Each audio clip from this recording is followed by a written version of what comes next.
The room erupted again, louder. Han Soo-min was in the front row, on the shareholder side, and she stood when she saw where this was going. She moved toward the door behind the board table, the private exit, and found it blocked by an officer who had been placed there 12 minutes earlier precisely, because Lee had anticipated this. "Miss Han," Lee said, from across the room, not unkindly. She stopped. Aaliyah watched all of this on a screen in a room 8 blocks away. She was holding her coffee cup with both hands. She didn't notice it had gone cold. It went quickly after that, quickly in the way that complex things sometimes collapse fast once the first piece gives. The board members who had been aligned with Do-hyun found their alignment evaporating in real time. The journalists were typing. The legal teams were moving. The officers were doing their jobs with quiet efficiency. Min-Jae stood at the head of the table and watched it. He did not look triumphant. He looked, Aaliyah thought, like a man who had just had to do something necessary and difficult and was now on the other side of it, which is a very different thing from victory. Choi spoke quietly from near the door. "It's done." "Yes," Sungjin confirmed. "It's done." Aaliyah set down her coffee cup. She sat very still for a moment. Then she picked up her phone and called her grandmother. "Grandma," she said, when the call connected. "Baby." Mrs. Brooks's voice was warm and alert. "You okay?" "Yeah," Aaliyah said. "I think so. I think everything's going to be okay." "What happened?" She looked at the screen, which was now showing the conference room settling into controlled chaos. Min-Jae still at the head of the table, steady. "I'll tell you on Sunday," she said. "It's a long story. It always is with you," her grandmother said, and Aaliyah could hear the smile in it. "I'll make time." In the days that followed, Seoul's news cycle absorbed KangTech with the intensity that major corporate scandals invite. Do-hyun, Park, and Hwang were formally charged. Soo-min was taken in for questioning and ultimately charged as well, her connection to the shell company network having been documented by that point beyond reasonable dispute. The Daesun acquisition was suspended. A board restructuring began. Min-Jae gave a single press statement, measured and complete, and then returned to running his company, which was still standing and still employed tens of thousands of people who deserved stability and leadership. He was not a man who performed recovery. He simply continued. Aaliyah went back to teaching on Wednesday.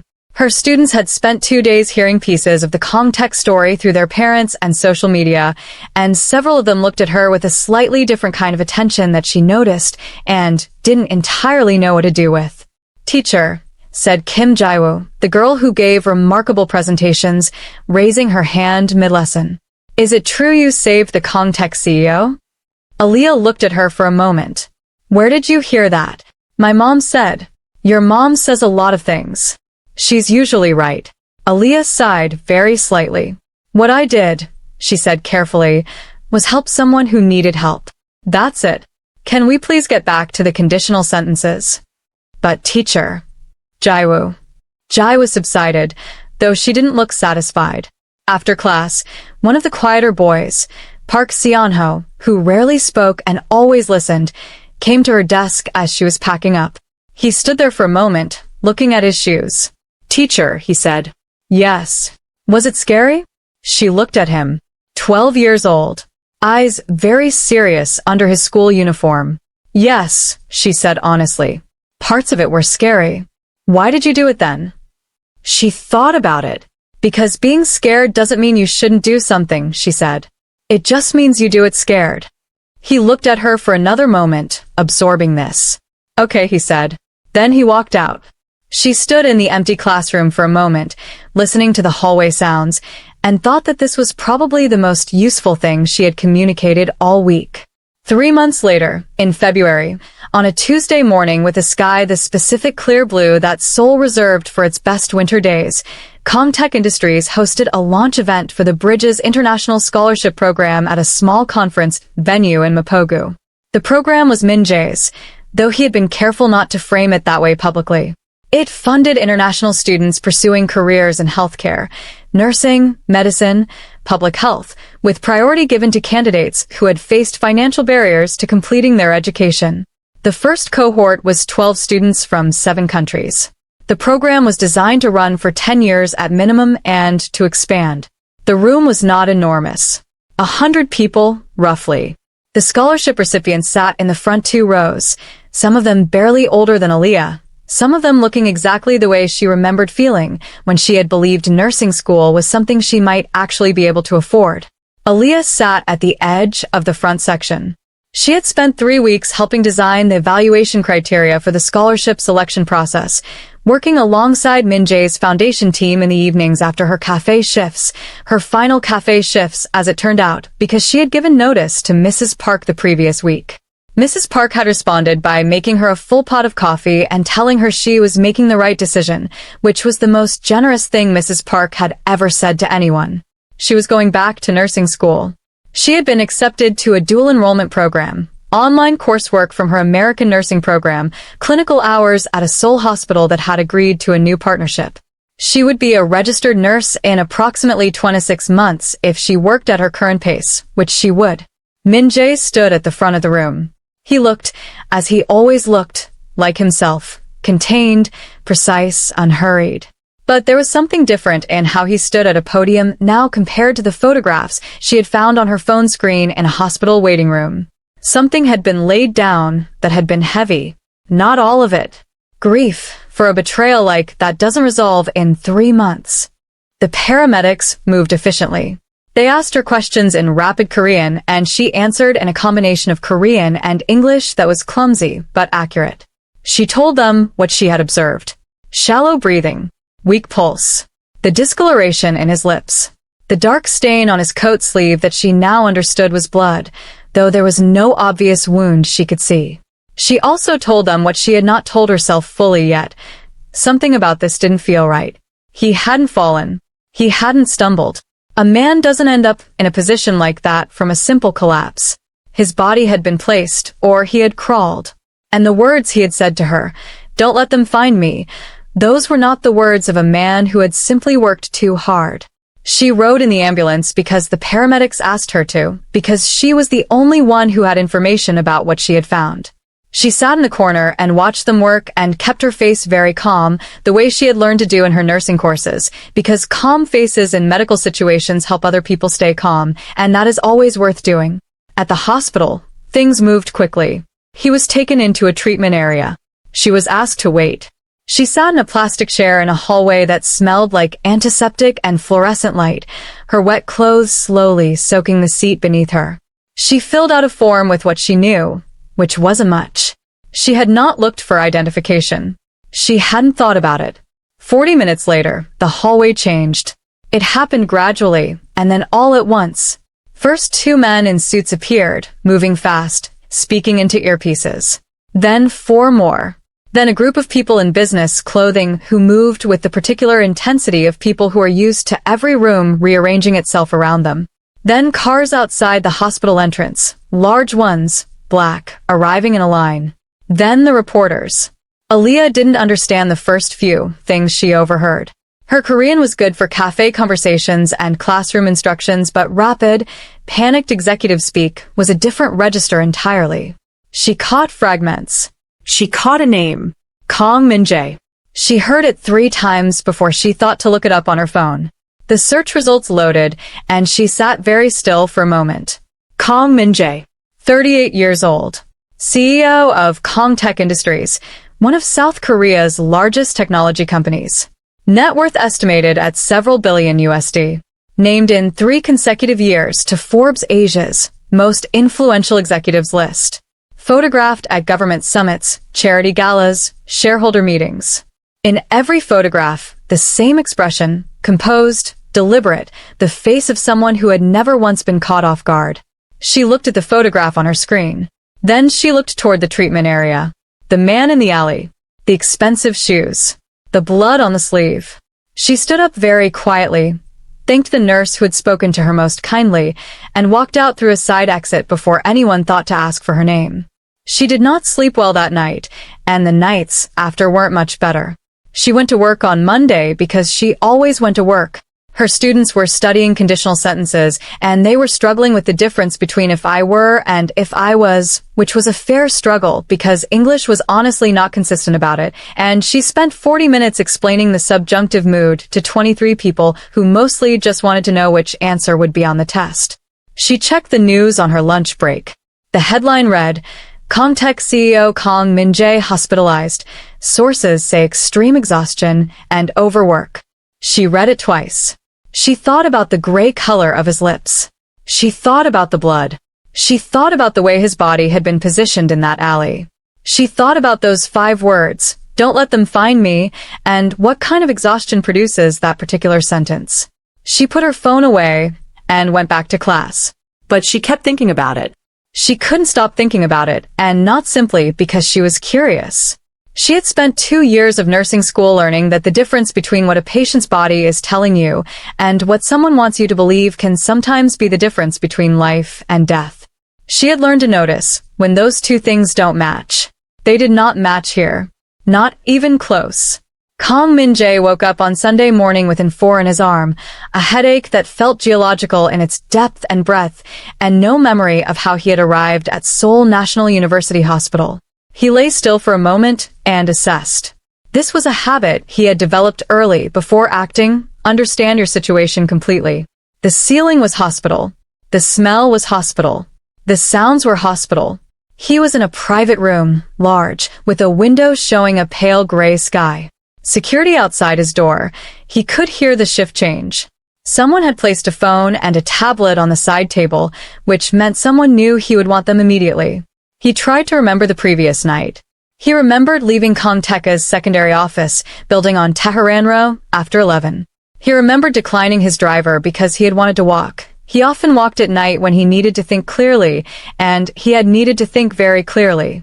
He had found something 3 days earlier in the company's financial records that had kept him awake for 60 hours, and he needed to decide what to do about it. He remembered the rain starting. He remembered turning onto a smaller street to get away from the traffic noise. After that, nothing. A gap. And then a voice, at some point in the middle of the nothing. A voice saying, "Open your eyes, sir." He pressed the call button for the nurse. When she came in, he asked 2 questions. First, what was his medical status? Second, was anyone with him when he arrived? The nurse answered the first question carefully. He had been found unconscious. He had been treated. He was stable. The doctors would be in shortly to explain further. For the second question, she said, there had been a woman. A foreign woman, she believed American. She had come in with the ambulance. She had given information to the staff and then left before the situation became chaotic. Her name, he said. The nurse apologized. No one had gotten her name. He lay back against the pillow and thought about a voice that had pulled him out of whatever darkness he had been falling into. Open your eyes, sir. Steady. Calm. No panic in it, which he found he remembered distinctly, because panic would have been a reasonable response, and she had chosen not to panic. He wanted to know who she was. That afternoon, his hospital room became a boardroom, which was inevitable and which he accepted with the particular resignation of someone who had long since stopped expecting privacy. His personal secretary arrived. His head of corporate security arrived. His chief legal officer arrived. 15 minutes after them, his cousin Do-hyun arrived, and 2 hours after Do-hyun, his fiancée Soo-min arrived. Han Soo-min was 35, precisely beautiful in the way that suggested considerable effort made to appear effortless, and she arrived with a bouquet of white flowers that she set on the table and an expression of concern that sat on her face at exactly the right angle. She held his hand for 4 minutes. She asked about his health. She told him the news coverage was being managed. She said he needed rest and that everything at the company was being handled. He watched her and nodded at appropriate intervals and said very little. He had been with Soo-min for 3 years. Their engagement was 6 months old. She was intelligent and polished and had been useful to him in the way that a person can be useful to you before you realize that what you thought was alignment is actually something else entirely. He had started to feel, in recent months, a slow unease that he had pushed down because he had no concrete reason for it. He was a man who needed concrete reasons. He was beginning to wonder if he had been waiting too long for them. Do-hyun stayed longest. Do-hyun was always the last to leave, and the first to arrive, and the most available, and had been all of these things for 20 years, which Min-Jae had once considered loyalty and now considered with more complicated eyes. His cousin was 41, well-dressed, perpetually composed. He had been vice chairman of KangTech for 6 years. He ran the day-to-day operations with quiet competence, and when he sat in the hospital chair and suggested, gently, reasonably, that Min-Jae should consider a temporary transfer of authority while he recovered, Min-Jae had looked at him for a long time before saying he would take it under advisement. "You need to focus on getting well," Do-hyun said. "The company can manage without you for a few weeks." "The company has never managed without me," Min-Jae said. "Let's not start now." Do-hyun smiled. "Of course. I only meant—" "I know what you meant." Min-Jae looked out the window. "Thank you for coming, Hyung." That night, after everyone left, he lay in the dark and thought about the financial records he had found. About the transaction histories that didn't align. About the subsidiary accounts that shouldn't exist. About the pattern that, once you saw it, was impossible to unsee. Billions of dollars. Moving in directions they had no business moving. He had told no one. He had been walking alone at night in the rain, trying to decide his next step, when something had happened that he couldn't remember. He thought about the voice again. "Don't let them find me," he had said to a stranger in an alley. He almost never asked anyone for anything. He found it interesting that his subconscious, in the moment of crisis, had chosen to ask her. He decided to find her. Detective Lee Hyun-woo had been with the Seoul Metropolitan Police for 19 years, and he had a particular quality that made him either an excellent detective or an exhausting dinner companion, depending on who you asked. He noticed things that didn't fit, and once he noticed them, he could not unfeel them. The Kang Min-Jae case had been handed to him on a Monday morning with a clear expectation that it would be closed by Monday afternoon. CEO collapses from overwork. Hospitalized. Recovering. Case closed, nothing to investigate, move along. He had driven to the alley anyway. He stood in it for a while in the gray morning light, looking at the space where the trash bins were. The rain had washed most things away, but not everything. He crouched and looked at the wall. There were marks, faint but there, that were consistent with someone being pressed against the stone. Scraping marks at shoulder height. And low on the ground, partially under the bin, a small stain that the rain had diluted but not eliminated. He requested the CCTV footage. Both cameras covering that block, one at the alley entrance, one mounted on the building opposite, had recorded nothing from 11:14 p.m. to 12:08 a.m. Not a malfunction. A gap. Deliberate. He requested the hospital report. He read it 3 times. Then he drove back to his office and started making calls. Meanwhile, Aaliyah's life continued its regular shape, because she was determined to let it. She taught her classes. She worked her cafe shifts. She called her grandmother on Sunday. "You sound tired, baby," Mrs. Brooks said. She always said this. It was always accurate. "I'm okay, Grandma." Mom. Mrs. Brooks made a sound that communicated several things simultaneously. "You eating?" "I'm eating." "Real food or that instant noodle stuff?" "Sometimes it's both." Aaliyah Renee. "I'm fine, Grandma. I just had a strange week." There was a pause. Mrs. Brooks had a gift for pauses. She used them the way other people used words, to create space for you to say what you actually meant. "I helped someone," Aaliyah said. "Someone who was hurt. I didn't know who he was until after. And now I keep thinking about it." "Did they recover?" "I think so. From what I can tell." "Then you did your job," Mrs. Brooks said simply. "The rest isn't yours to carry."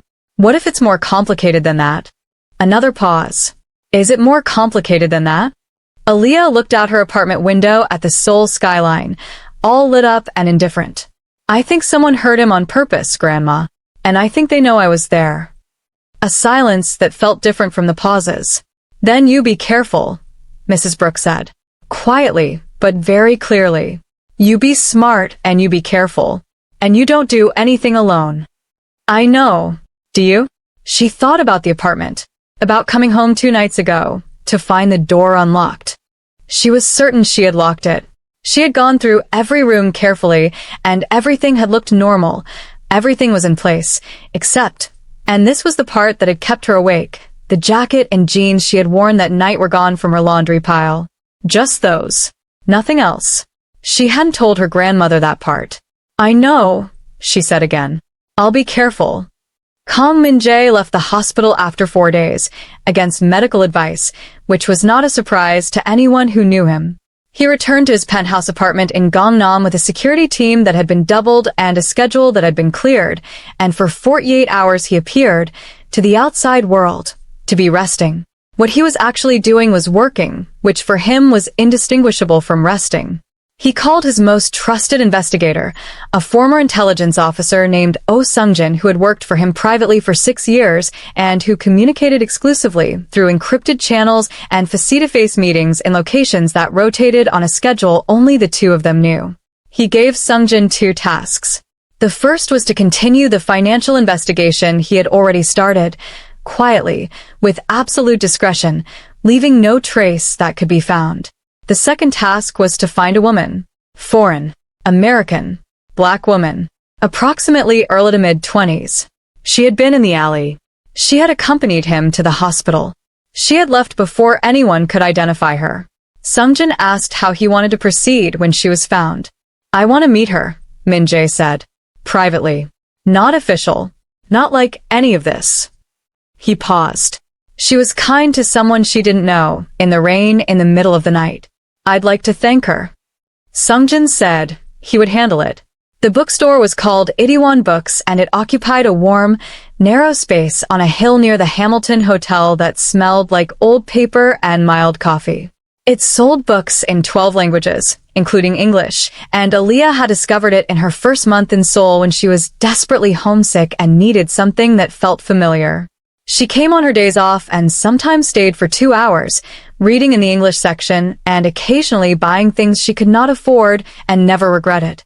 She was there on a Thursday afternoon, 6 days after the alley, standing in the fiction aisle with a novel in her hand that she was debating between keeping and returning to the shelf.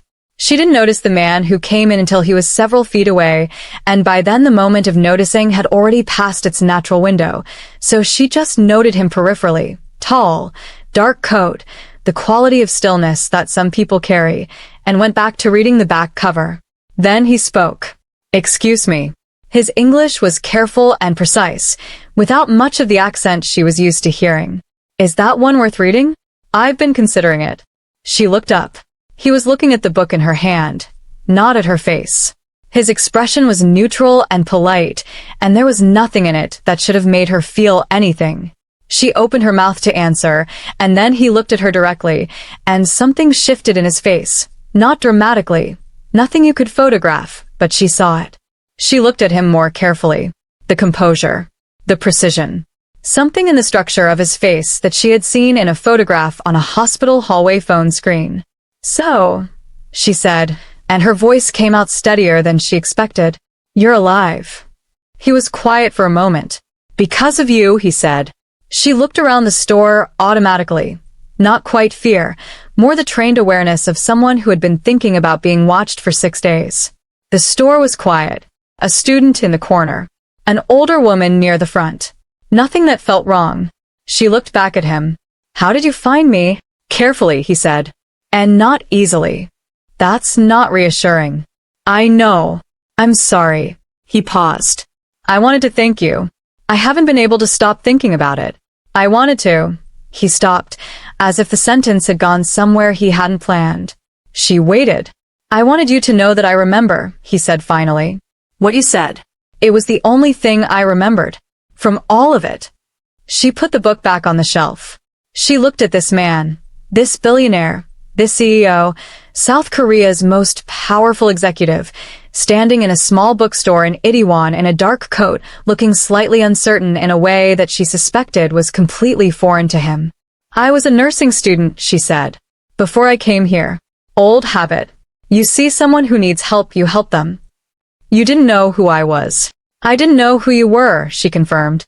"Most people, when they found out." "I know," she said. "I left before I could find out. I wasn't looking for anything. I just didn't want you to die in an alley." He looked at her for a long moment. "May I ask your name?" Aaliyah Brooks. Kang Min-Jae. He said it without the weight that his name apparently carried everywhere else in this country, without performing it. Just a name. I know, she said. I Googled you in the waiting room. For the first time, something shifted in his expression that might, with some generosity, be called the beginning of a smile. That must have been surprising. It was a lot, she admitted. They stood in the narrow aisle between shelves for a moment that was quiet and not quite comfortable and not quite uncomfortable. Then she said, Mr. Kang, the news said you collapsed from exhaustion. His expression settled back into something more careful. I saw you in that alley, she said, keeping her voice low and level. I know what exhaustion looks like. I know what blood looks like. I know what it sounds like when someone is afraid. She held his gaze. So, I want to ask you something, and I need you to tell me the truth, because I've had 6 days of feeling like something is wrong and nobody is saying it. Ask, he said quietly. Were you attacked? He was still for a moment. I don't know exactly what happened, he said. I don't remember enough. But yes, I believe so. She nodded slowly. Okay. She picked up the book she'd been debating and put it under her arm. Then you need to be more careful. I am being careful. Not careful enough, she said. You found me, which means whoever is looking for you could have found you too. She paused. And they already know I was there. Someone went into my apartment and took the clothes I was wearing that night. The remaining neutrality in his expression dissolved entirely. What? Nothing else was taken. Just those. When? A few days ago. I locked the door. I always lock the door. She kept her voice even. She had practiced this evenness, had needed it for 6 days. I'm telling you because you deserve to know what you're dealing with. And because whoever did this is not being subtle, which means they're not worried about consequences. That's not a good sign. Min-Jae was quiet. There was a quality to his silence that she was beginning to understand was not emptiness. It was processing. He thought before he spoke completely, which was rarer than it should be. I want to make sure you're protected, he said. I'm not your responsibility. You became my responsibility the moment my situation put you in danger, he said, and there was no negotiation in his voice. Not arrogance, certainty. A very specific kind of certainty that came from someone who took obligations seriously. That's not something I'm willing to dismiss. She looked at him. She had spent 2 years building a life in a country where she knew almost no one, running on her own competence and her grandmother's voice on Sunday evenings. She was not accustomed to someone saying I will make sure you're protected and meaning it in any way she could trust. She was not entirely sure she trusted it now. But she also thought about the motorcycle she had noticed twice behind her in the past 4 days. Different plates. Same model. And she thought about the text from an unknown number that had started yesterday. In Korean she could only partially read but which her translation app rendered as variations of go home, and you didn't see anything. I don't want your money, she said. I'm not offering money. I don't want anything from you. I know, he said. And I'm not asking you to want anything. I'm asking you to let me do something right, because the situation is mine and the consequence is yours, and that's not acceptable to me. He paused. Please. The please was quiet. It sounded like it cost him something. She thought about it for 3 seconds. Fine, she said. But I'm still going to work. I'm still going to teach my classes. I'm not hiding. I'm not asking you to hide. Good. She shifted the book under her arm. And I'm buying this. You can walk me out, but you're not paying for it. The beginning of a smile again. More visible this time. Understood. Detective Lee Hyun-woo received the toxicology results on a Wednesday morning. He read them twice, then walked to the window of his office and stood there for a while looking at the street below. Aconitine, a compound derived from monkshood, a plant. Historically used in traditional medicine, historically also used in poisoning, because the line between the two had always been uncomfortably narrow. Odorless. Difficult to detect without specific testing. At the dose found in Min-Jae's bloodstream, sufficient to cause the cardiac arrhythmia and loss of consciousness that had been recorded, and, depending on a number of variables, potentially fatal. It was not in his system from an accident. Someone had administered it deliberately. Lee sat down at his desk and looked at the list in front of him. The CCTV gap. the blood-stained wall, the scrape marks, the clothing taken from a witness's apartment, the foreign woman who had come in with the ambulance and then disappeared. He reorganized the list. This was not a wellness collapse. This was not exhaustion. This was a deliberate attempt to kill one of the most powerful men in South Korea in an alley that had been specifically chosen because its cameras could be disabled by people who knew his habits well enough to know he sometimes walked alone at night, which meant it was someone close. He picked up his phone and requested a meeting with Min-Jae's security team. Min-Jae got the call from Sungjin that evening. He sat in his home office, a spare room with floor-to-ceiling windows and almost nothing else except a desk and too many screens, and listened to Sungjin lay out what the investigators had uncovered in the financial records. It took 40 minutes. By the end of it, Min-Jae had not moved and had said almost nothing. The numbers were worse than he had imagined. Over 4 years, approximately 4 billion won had been systematically redirected from KangTech's infrastructure development accounts into a series of shell companies that were, at their foundation, controlled by 3 people. Park Ji-sung, the head of the investment committee, Chairman Hwang of the subsidiary board, and someone who appeared on the records only as an initialing signatory, a signature Min-Jae recognized after looking at it for only a moment. Do-hyun. He stood and walked to the window. Beneath the signatures, there were approvals. Internal approvals, which would have required access to executive authorization codes. Min-Jae had never approved these transactions. His authorization codes had been used, which meant someone had obtained them. He thought about all the moments over the past years when Do-hyun had been helpful, present, indispensable. The recommendations, the access, the careful positioning of himself as the person Min-Jae could rely on. He thought about how trust, once established, becomes a kind of permission for everything. There's more, Sungjin said. There was one more subsidiary, smaller, more recent, created 8 months ago, controlled by a holding company whose beneficial ownership traced through several layers to a name that Min-Jae had to read 3 times. Han Soo-min. He said nothing for a long time. The timing, Sungjin continued. The transaction that seems to have triggered the escalation. There was a major acquisition proposal submitted to Min-Jae for approval 6 weeks ago. Daesun Logistics. The numbers looked sound on the surface, but the ownership structure was designed to funnel the acquisition cost into the shell network. If he'd signed it. I didn't, Min-Jae said. No. You didn't. You flagged it for further review. 3 days after you requested the audit documentation, the shell company activity increased significantly. 1 week later, you were found in an alley. Min-Jae stood very still. He had spent his entire adult life building something, not because he needed wealth, which he had accumulated past the point of meaning, but because he believed in what the company could become. He had inherited a medium-sized firm from his father and turned it into something that employed tens of thousands of people and funded research that mattered. He had done this with discipline and sacrifice and a refusal to take shortcuts that had cost him relationships and sleep and years. And the people closest to him had been taking it apart from the inside. How long until we have enough to go to authorities? He asked.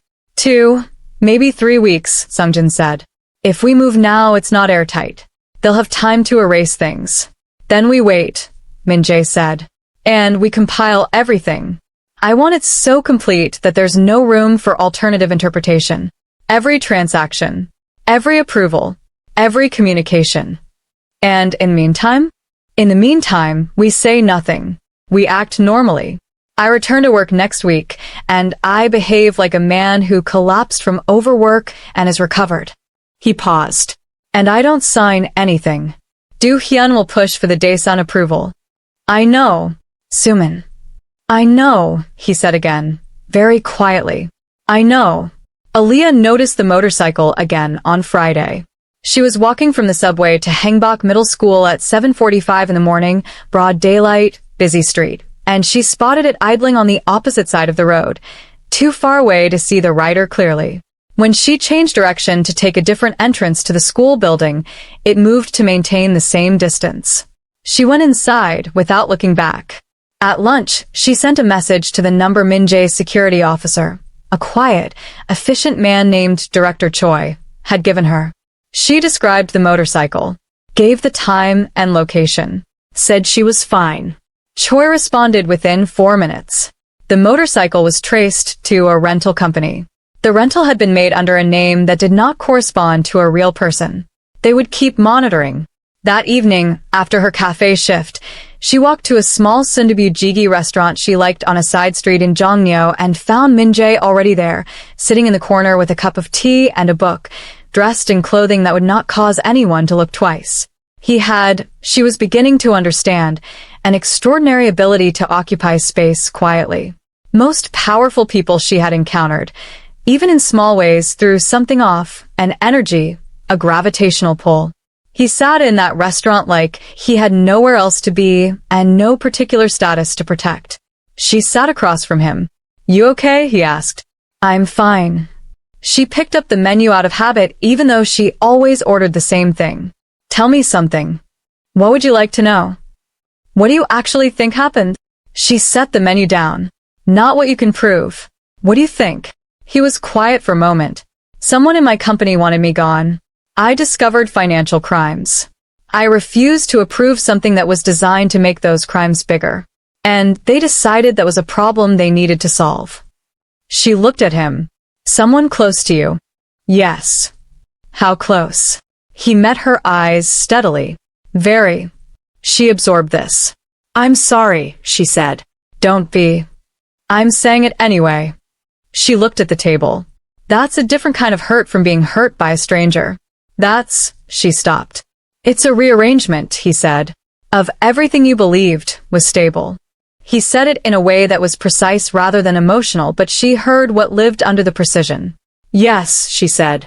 "That's what it is." The food came. They ate quietly for a while. She had noticed this about him. He didn't fill silence with words. He seemed to understand that silence had value, that it wasn't something to be nervously plastered over. She appreciated it. She had grown up with her grandmother, who had the same quality. Some people know when to talk, and when to simply be present. "Why did you keep working after nursing school?" he asked eventually. Not prying, genuinely curious. "Because I needed to," she said. "And then because I liked it. And then because I was good at it." She paused. Teaching is different from nursing. In nursing, you're helping one person at a time through a specific crisis. In teaching, you're trying to give 20 people at once the ability to handle crises you can't even predict yet. She thought about it. "I like both. I miss nursing. I'll go back to it eventually, when I can afford it." "What stopped you initially?" "Money." She said it without embarrassment. She had spent too much energy being embarrassed about money to keep it up. "Student debt. My grandmother needed help. The math stopped working, and I made a different choice." "You came here." "I came here." He looked at her for a moment. "Do you regret it?" She thought about her students, about the city she had learned to navigate, about the cafe and Mrs. Park's relentless opinions and the book smell of Itaewon books and the way Seoul looked from the hill in Bukchonggil on a clear morning when the light was exactly right. She thought about a rainy alley at midnight and a man she hadn't been able to walk past. "Not one bit," she said. The weeks that followed were tense in the way that has nothing to do with dramatic events and everything to do with knowing something is coming. Min-Jae returned to the office. He met with Do-hyun daily. He attended the planning sessions for the Daesun acquisition with the appropriate expressions of consideration. He asked questions about documentation and timelines that were reasonable enough to avoid suspicion but specific enough to buy time. Do-hyun pushed the approval with patient persistence. "The board is ready, Min-Jae. The shareholders expect movement. After your health situation, we need to demonstrate stability and momentum." "I agree," Min-Jae said pleasantly. "And I want to make sure the documentation is complete before we proceed. Due diligence protects everyone."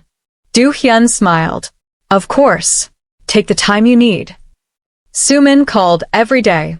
She was attentive and warm and said all the right things, and Min-Jae answered her calls and said all the right things in return. He realized, a much better actor than he had previously known himself to be. Or perhaps grief had its own kind of discipline. You do what needs to be done, and you feel what you feel only in the hours when nobody is watching. He saw Aaliyah twice a week. Not always in the same place. Sometimes she came to the secure building where he had set up a working space separate from KangTech's main office. Sometimes they met at the restaurant or at a different cafe, always the kind of place where no one would expect to see Kang Min-Jae. He couldn't fully explain, even to himself, why he valued those meetings as much as he did. She was direct in a way that cut through the layers of performance that surrounded every other interaction in his life. She didn't want anything from him. She didn't treat him like a CEO or a rescue project or a romantic possibility. She treated him like a person whose company she found reasonably acceptable, which was, he was discovering, extraordinarily rare. She told him about her students. The boy who kept mixing up make and do in ways that were almost philosophically interesting. The girl who had given a presentation about drama versus American drama in English so passionate and precise that Aaliyah had forwarded the recording to her teacher network. She told him about Mrs. Park at the cafe, who had started insisting on trying to teach Aaliyah the correct way to make her coffee despite Aaliyah having made coffee professionally for 2 years. She made him laugh. Not the polished, controlled sound he produced at corporate events, but actual laughter, the kind he hadn't heard from himself in long enough that it surprised him. "You seem almost like a normal person when you're not in that building," she told him once. "Is that a compliment?" he asked. "It's an observation." "I'll take it." She called him out when he was being evasive. She pushed back when he said something she disagreed with. And she was consistent. Every time he tried to do something for her that tilted toward transactional, toward the kind of favors control that power made habitual, she redirected it. "I don't need a new phone," she said when he tried to upgrade her to a more secure device. The encryption. "Min-Jae, I don't need a new phone." "Fine." He put it away. "Will you at least let Choi drive you to work?" She gave him a look. "On the days you take the alley route," he said. She considered this. "Only on those days. And he's not allowed to park in front of the school because my students will think I have a sugar daddy and I do not have the energy for that conversation." He looked at her for a moment. "A what?" "A sugar," she stopped. Started again. "Just tell Choi to park on the side street." Detective Lee requested a meeting with Min-Jae in the 3rd week, through secure channels that Seongjin confirmed were reliable. They met in the secure building, just the two of them and Director Choi. Lee laid out what he had. The toxicology, the CCTV erasure, the wall marks. He was thorough and methodical, and when he finished, he looked at Min-Jae with the careful expression of someone who knows more than they're asking directly. "Someone planned this well," Lee said. "The camera systems in that block are owned by a private property management company. A company that received a maintenance contract from a KangTech subsidiary 4 months ago. At the time, that seemed like a coincidence. It is not a coincidence." "No," Min-Jae agreed. "I'd like to know what you know," Lee said. "Not what you can prove. What you know." "I know a great deal," Min-Jae said. "But not yet enough that acting on it would be effective. I need more time." Lee was quiet for a moment. He was a man who had spent 19 years navigating the gap between knowing and proving, and he recognized someone else doing the same thing. "How much time?" "1 week. Maybe 2. "And the woman who found you?" Min-Jae met his eyes. "She's being monitored. She's safe." "I take that very seriously." Lee looked at him for a moment. "She saved your life." "Yes." "Make sure you return the favor." He closed his notebook. "I'll give you 2 weeks. After that, I go through official channels with what I have, and whatever control you're managing over the timing disappears." "Understood. One more thing." Lee paused at the door. The motorcycle. The anonymous text to her phone. The break-in at her apartment.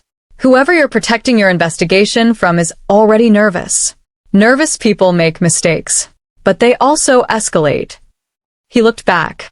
"I'd suggest moving faster than 2 weeks." On a Thursday evening, Aaliyah finished her cafe shift and walked out into a night that was clear and cold for the first time in weeks. Autumn had arrived while she wasn't paying attention, turning the trees in Naxon Park gold and deep orange. She stood outside the cafe for a moment, breathing it in. Director Choi's car was parked on the opposite side of the street. She saw the headlights flash, once in acknowledgement. She had grown accustomed to this, which itself was strange. She had grown accustomed to being looked after by people employed by a billionaire she had found in the rain, in a city 8,000 miles from the only home she had ever known. Her phone rang. Unknown number. She almost didn't answer it. She answered it. The voice was female. Korean. Speaking slowly in a way that suggested she assumed Aaliyah might not follow quickly. Miss Brooks. I know who you are. I know what you saw. I know that you've been meeting with him. Stop. Take the flight home. Nothing has happened to you yet. Nothing needs to happen to you. The call ended. Aaliyah stood on the street for 3 more seconds.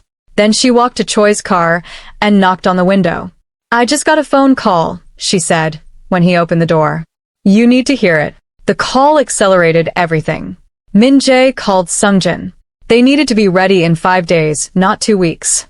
Sungjin said he would work. Lee was contacted and confirmed he would coordinate. But first, the next morning, Min-Jae went to Aaliyah's apartment. She let him in. He had never been to her apartment before.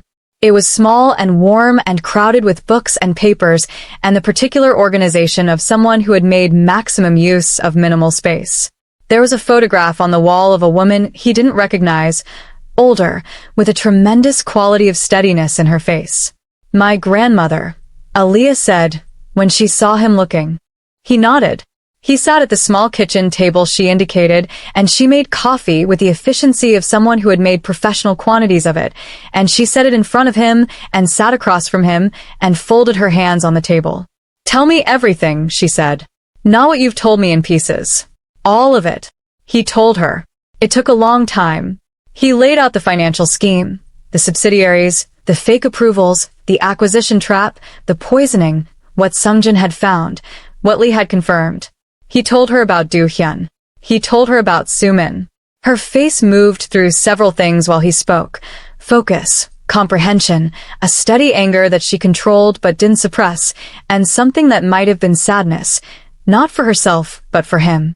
When he finished, she was quiet for a moment. So the people who love you, she said, we're doing this. The people I thought were aligned with me, he said. Not the same thing. No. A pause. Not the same thing. She looked at her coffee. What happens at the shareholders' meeting? Do-hyun will try to use it to remove me. He's built enough board support, he believes, to get a vote passed declaring me unfit. He'll point to my hospitalization, my refusal to sign the Daesun deal, what he'll characterize as erratic leadership. He'll have documentation that's been selectively constructed to make that narrative appear credible. And you'll be there. I'll be there. And Lee will be there, he said. With everything we have. She looked at him. And if it doesn't work? He held her gaze steadily. Then I've built something that gets taken by people who will destroy it for money. And you will be in danger as long as they're free. He paused. So, it needs to work. What do you need from me? Nothing, he said immediately. You've already. Min-Jae. Her voice was patient but firm. I'm in this whether I want to be or not. Someone called my phone last night. Someone went into my apartment. I'm not sitting on the sidelines having feelings about it. She met his eyes. What do you need? He looked at her for a long moment. Your statement. Written, witnessed, official. What you found in the alley. What he said to you. What you observed. It confirms his state, that he didn't simply collapse, that he was afraid, that he spoke of being found. It corroborates the physical evidence. I can do that. It also means going on record.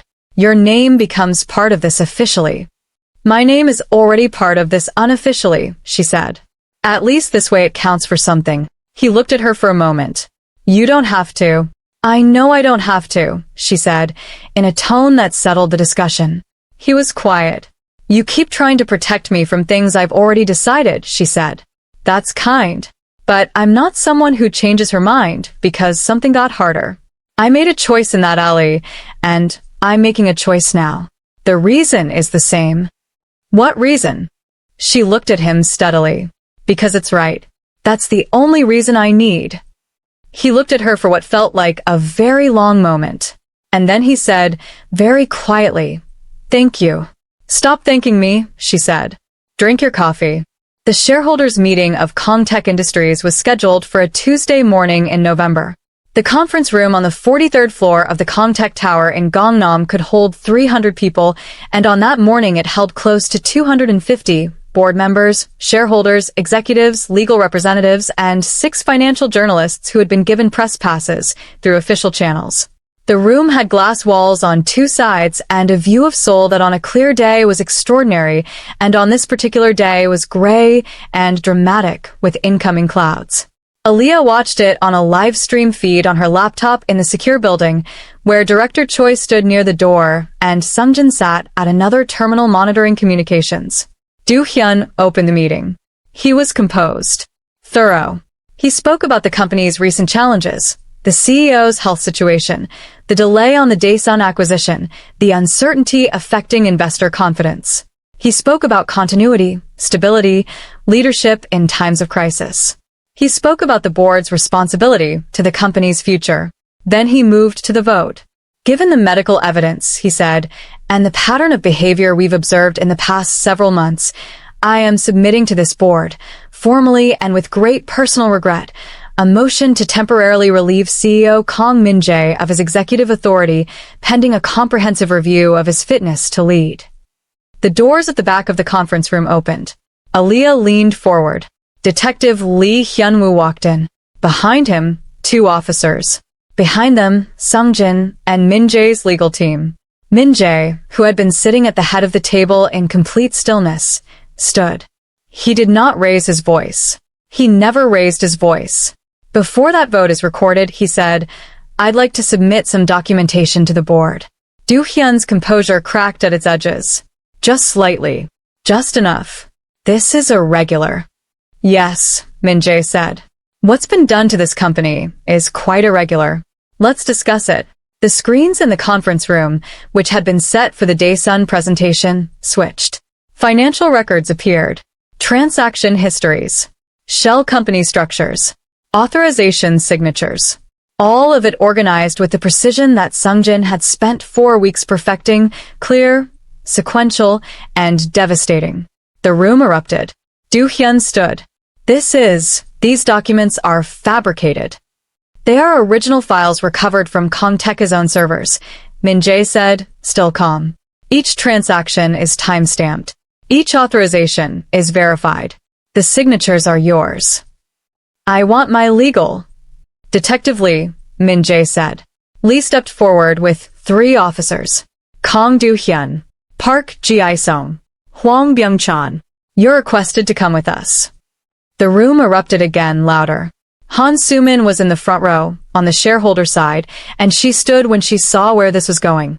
She moved toward the door behind the board table, the private exit, and found it blocked by an officer who had been placed there 12 minutes earlier precisely because Lee had anticipated this.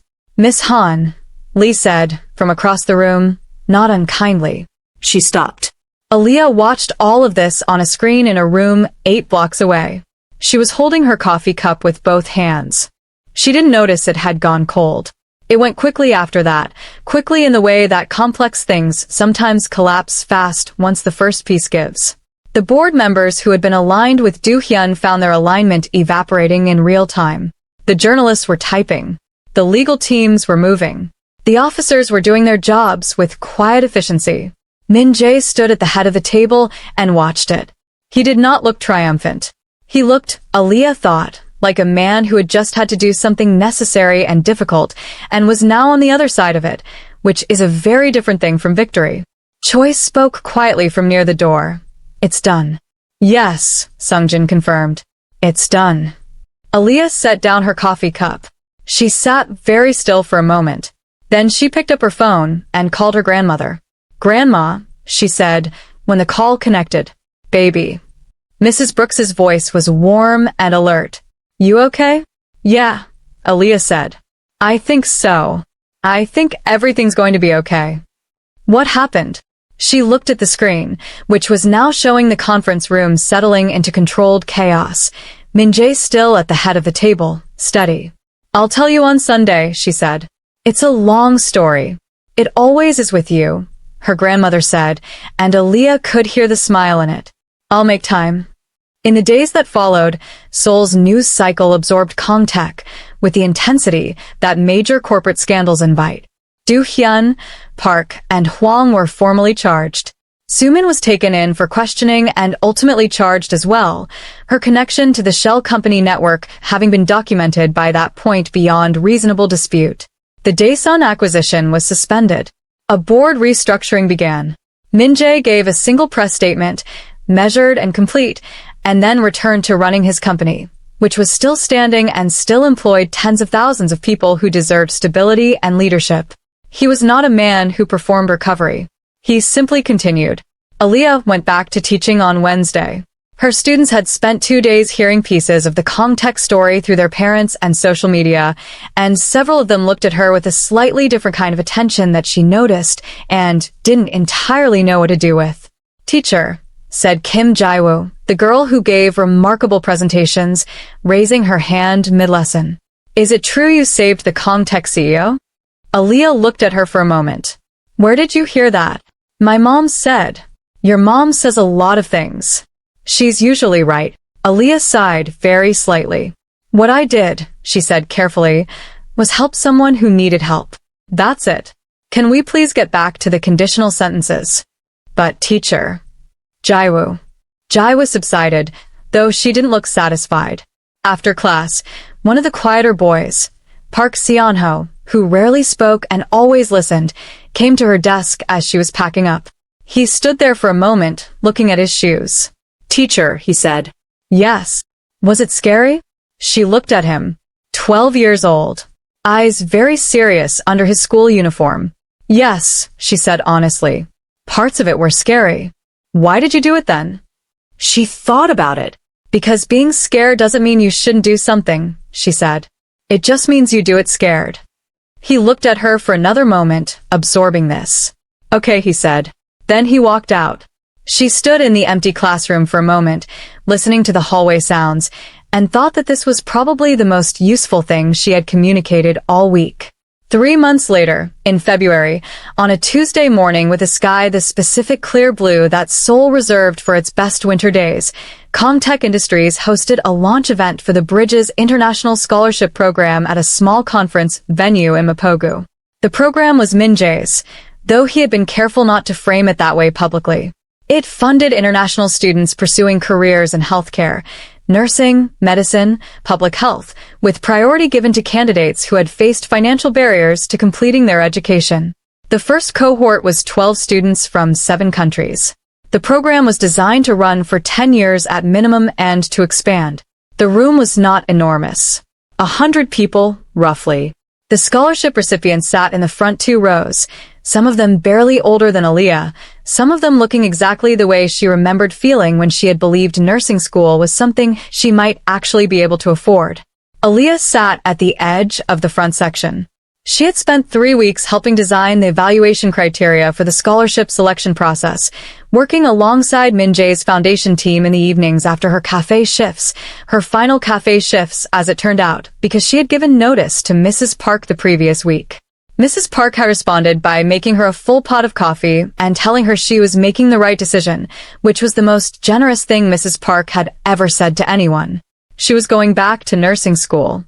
She had been accepted to a dual enrollment program, online coursework from her American nursing program, clinical hours at a Seoul hospital that had agreed to a new partnership. She would be a registered nurse in approximately 26 months if she worked at her current pace, which she would. Min-Jae stood at the front of the room. He looked, as he always looked, like himself, contained, precise, unhurried.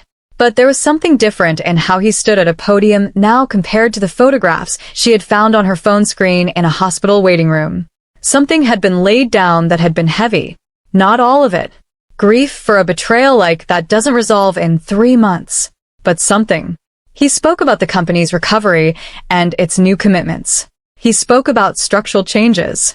He spoke about the board, reconstituted now with independence requirements and oversight mechanisms that hadn't existed before. And then he paused in the way that people pause when they're about to say something that matters. "This program exists," he said, "because of something I was reminded of last autumn. Not in a boardroom and not in a shareholder meeting. In a rainy alley in the middle of the night, by a stranger who had no reason to stop except that she saw a human being who needed someone to stop. The room was quiet. One person chose compassion when every other person chose convenience. He paused. I don't say this because I think it's extraordinary. I say it because I think it should be ordinary. I think the world is better organized around that principle than around most of the other principles we spend our time on. And I think success that doesn't account for the humanity of the people in front of you isn't success in any way that matters. He looked across the room. This program is an attempt to do something useful with that lesson.